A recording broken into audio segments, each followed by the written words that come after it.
Good morning, students. Once again, today we are going to talk on the next notes on voice. जैसा कि अपन पहले से पढ़ रहे थे, कल अपन ने देखा था कि पैसिव वॉइस एक्टिव वॉइस के वाक्य को पैसिव वॉइस में चेंज करते समय हमने 5 जो नोट्स थे उन 5 नोट्स के ऊपर चर्चा की थी। आज जो हमारा नोट होगा वो होगा नोट नंबर 6। आज हम बात करेंगे नोट नंबर 6 पे। और देखिए नोट नंबर 6 क्या है। कल मैंने आपको नोट नंबर 5 में ये बताया था कि एक्टिव वॉइस का वाक्य जिस फॉर्म में दिया हुआ होता है उसी फॉर्म में उसको पैसिव वॉइस में बदला जाता है। Means types of the sentence is never changed during changing a sentence from active to passive voice. मैंने ये बताया था कि एक्टिव वॉइस के वाक्य को पैसिव वॉइस पे बदलते समय कभी भी वाक्य का जो प्रकार है वो नहीं बदलता है। यदि वाक्य अफर्मेटिव है तो पैसिव वॉइस का वाक्य भी अफर्मेटिव होता है, नेगेटिव है तो नेगेटिव होगा, इंटेरोगेटिव तो इंटेरोगेटिव, और इंटेरोगेटिव नेगेटिव है तो इंटेरोगेटिव नेगेटिव। इसी क्रम में अपन आगे एक और आज नोट नंबर 6 बता रहा हूं मैं। और इस नोट नंबर 6 में मैं ये बताना चाहता हूं, यदि एक्टिव वॉइस का इंटेरोगेटिव सेंटेंस, यदि एक्टिव वॉइस का इंटेरोगेटिव सेंटेंस हु से आरंभ होता है, if the sentence in active voice, if an interrogative sentence in active voice begins with the WH word who, then who will be changed into by whom, into by whom during changing the sentence into passive voice। मैं ये बताना चाह रहा था कि यदि active voice का पर्सनवाचक वाक्य हु शब्द से शुरू होता है तो इस वाक्य को पैसिव वॉइस में बदलते समय हु को बाय हुम में बदल देते हैं। हु को बाय हुम में बदल देते हैं। कैसे? देखिए एग्जाम्पल। सबसे पहले अपन एग्जाम्पल लिखते हैं number 1।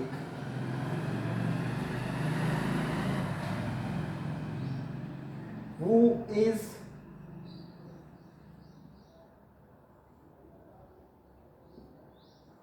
Telling a story at this time? Who is telling a story at this time? This is an interrogative sentence and begins with who. Here this is what, a story, object, or at this time, other words. Dear students, WHO who एक प्रकार से वह pronoun है जो कर्ता का काम करता है। ये सब्जेक्टिव प्रोनाउन है और जब बाय हुम आप इसको चेंज करते हैं तो इससे पहले बाय लगकर ये आपका ऑब्जेक्टिव रूप बन जाता है, इसका ऑब्जेक्टिव रूप में चला जाता है। यहां कर्ता का काम कौन कर रहा है? हु कर रहा है। इसलिए जब आप सेंटेंस को चेंज करो तो सबसे पहले हु की जगह आएगा बाय हुम। मैंने पहले ये बताया था कि कोई भी WH वर्ड जिस WH वर्ड से शुरू हो रहा है, वाक्य जिस WH वर्ड से शुरू हो रहा है उसी WH वर्ड से पैसिव वॉइस में बदला जाता है। लेकिन मैं ये हु के संदर्भ में नोट लिख रहा हूं क्योंकि ये थोड़ा अलग हो गया। तो सबसे पहले लिखेंगे अपन बाय हुम। सबसे पहले क्या लिखेंगे? By whom. अब देखिए प्रेजेंट कंटिन्यूअस टेंस का वाक्य है, इज एम आर के साथ वर्ब की फर्स्ट फॉर्म में आईएनजी का ऐड होना। ये प्रेजेंट कंटिन्यूअस टेंस का वाक्य है और प्रेजेंट कंटिन्यूअस में प्रेजेंट कंटिन्यूअस की ही हेल्पिंग वर्ब का यूज होता है। इसलिए अपन इसमें लिख रहे हैं बाय हुम इज, और फिर आपका ऑब्जेक्ट आ जाएगा by whom is a story, और फिर आप जब मैन वर्ब लिखोगे तो उससे पहले क्या जुड़ जाएगा? Being told. By whom is a story being told at this time? At this time. जैसे अपन ने इसको चेंज किया कि by whom is a story being told at this time. आपको ये ध्यान रखना है कि इसमें लास्ट में आपको by लगाकर कोई सब्जेक्ट नहीं लिखना होता, क्योंकि उसको हमने पहले ही who से पहले by लगाकर उसको whom, यही इधर जो एक्टिविटी होनी है उसको हमने आगे कर दी। दोबारा इसमें आपको बाय लगाने की आवश्यकता नहीं पड़ेगी। इसी प्रकार से इसका एक और एग्जांपल मैं आपको बताता हूं। Who killed a lion in the forest, और यहां लिखा मैंने यस्टरडे। कल जंगल में शेर किसने मारा था? Who killed a lion in the forest? जंगल में शेर किसने मारा था? Yesterday means कल। That has been spent। यहां देखिए, ये हमारा सब्जेक्ट का काम करेगा। या अलाइन क्या है? आपका ऑब्जेक्ट। किल्ड आपकी वर्ब है, और ये इन forest, in the forest, yesterday आपके अदर वर्ड्स हो गए। जब अपन सेंटेंस को चेंज करेंगे तो वही आपका वाक्य WHO हु से आरंभ हुआ है, इसलिए बाय हुम। तो अपन ने यहां लिखा बाय हुम। अब देखिए वाक्य कौन से टेंस का है। यहां डायरेक्ट वर्ब की सेकंड फॉर्म का प्रयोग हुआ है, और जब वाक्य में डायरेक्ट वर्ब की सेकंड फॉर्म आती है तो वो पास्ट इंडेफिनिट टेंस का वाक्य होता है। इसलिए पास्ट इंडेफिनिट टेंस के वाक्य को पैसिव वॉइस में बदलेंगे तो helping verb past continuous tense से आती है, और पास्ट कंटीन्यूअस टेंस की हेल्पिंग वर्ब होती है वॉज या वर। इसलिए बाय हुम के साथ आ जाएगा was. By whom was a lion killed in the forest,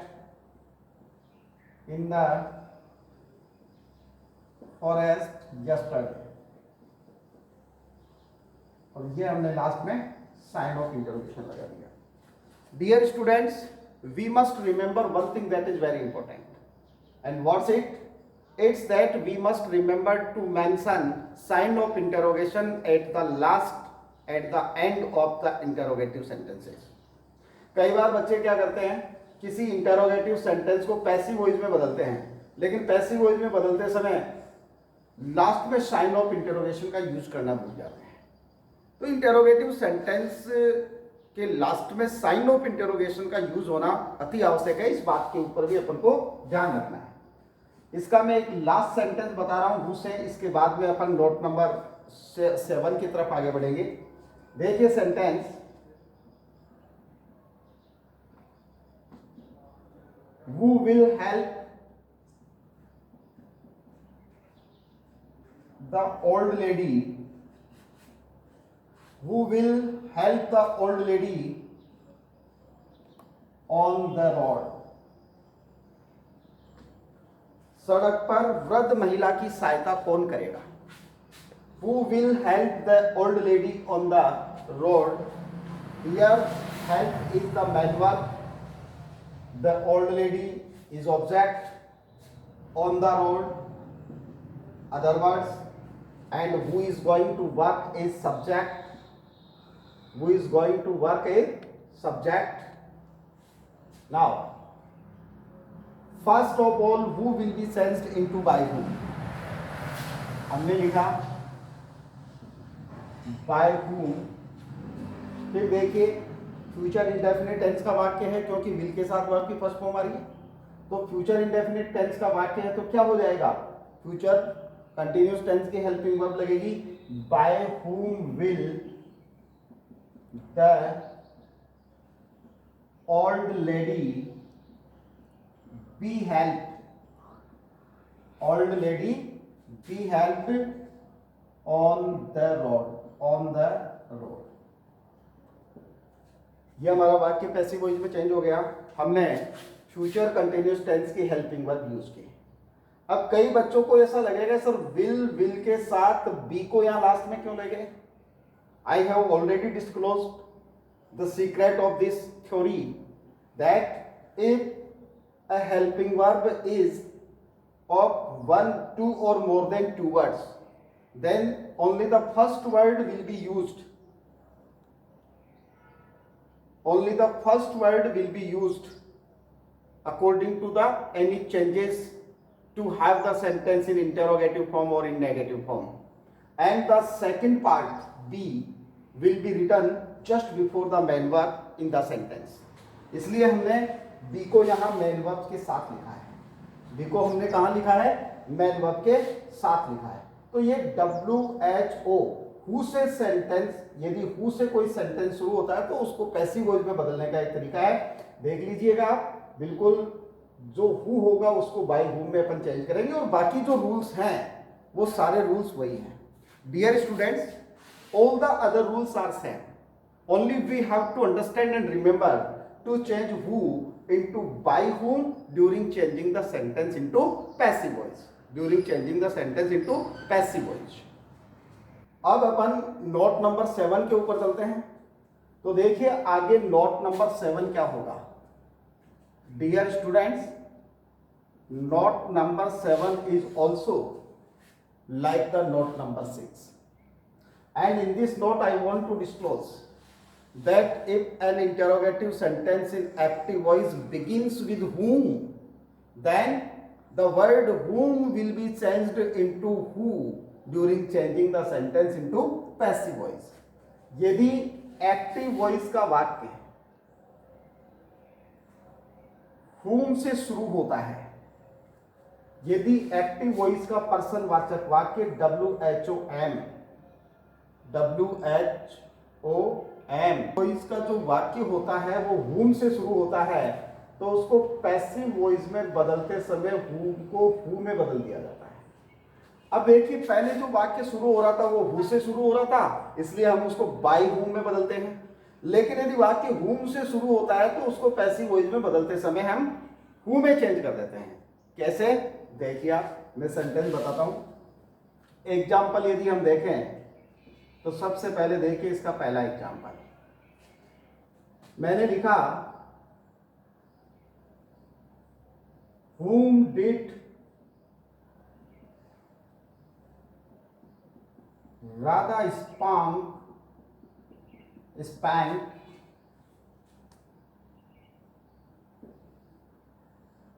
in the street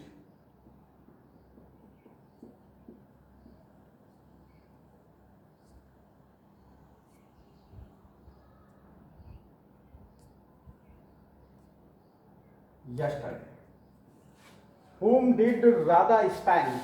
Spank means होता है to slap। Spank means होता है स्लेपिंग, चाटा लगाना, किसी के थप्पड़ मार देना, तो यह है spank। Whom did Radha spank in the street yesterday? कल राधा ने गली में किसके थप्पड़ मार दिया था?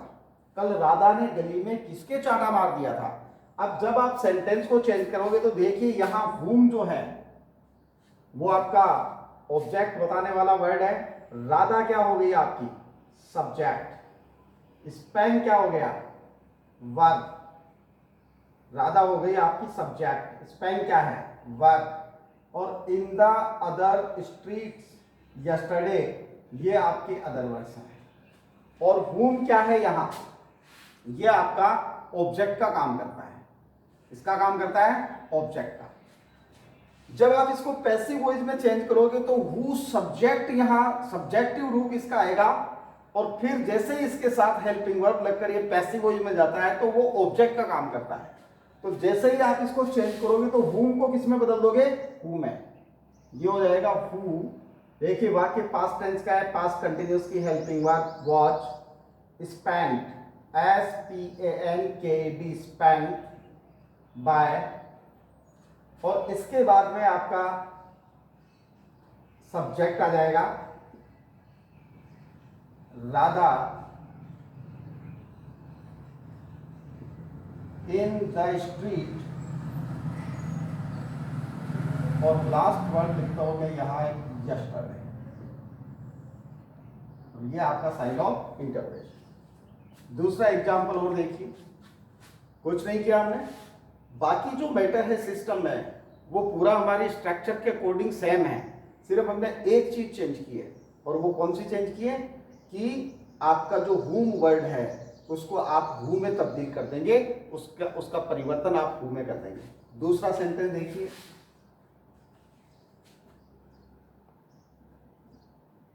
whom did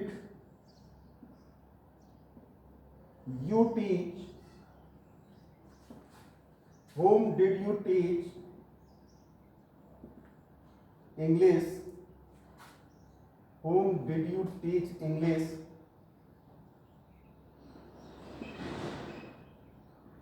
in this house? इस घर में आप किसको अंग्रेजी पढ़ाते थे? इस घर में आप किसको अंग्रेजी पढ़ाते थे?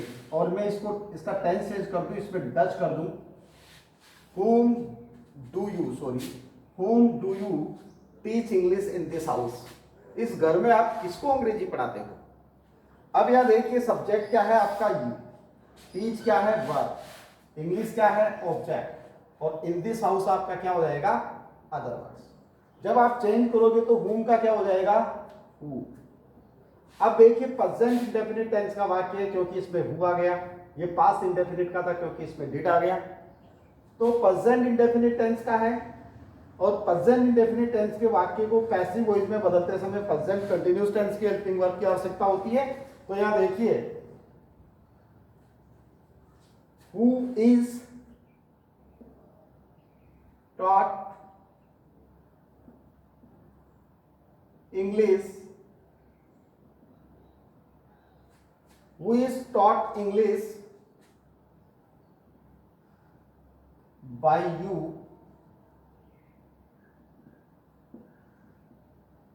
in this, by you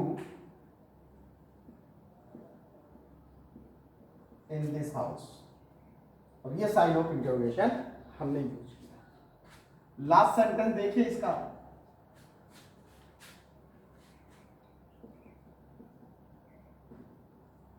whom will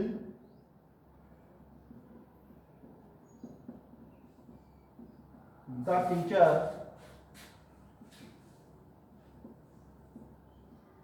punish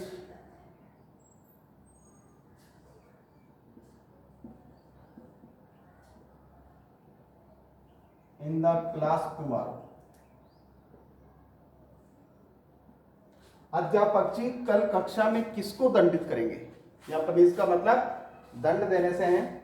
तो देखिए सेंटेंस, द टीचर सब्जेक्ट हो गया, पनिश जो है वो वर्ब हो गई, और ये आपका अदर वर्ड सही, whom आपका ऑब्जेक्ट का काम करेगा ही, तो whom का क्या हो जाएगा who,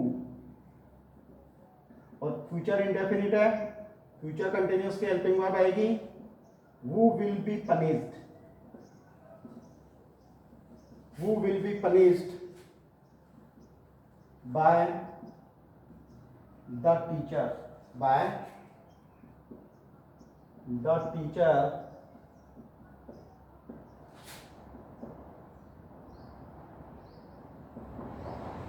in the class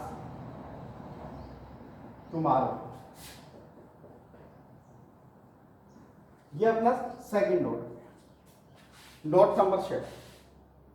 यदि एक्टिव वॉइस का वाक्य whom से शुरू होता है तो वाक्य को पैसिव वॉइस में बदलते समय whom को who में बदल दिया जाता है। Dear students, other structure of the sentence is same as we have used it during affirmative sentences, negative sentences, interrogative sentences and other types of sentences we have used so far.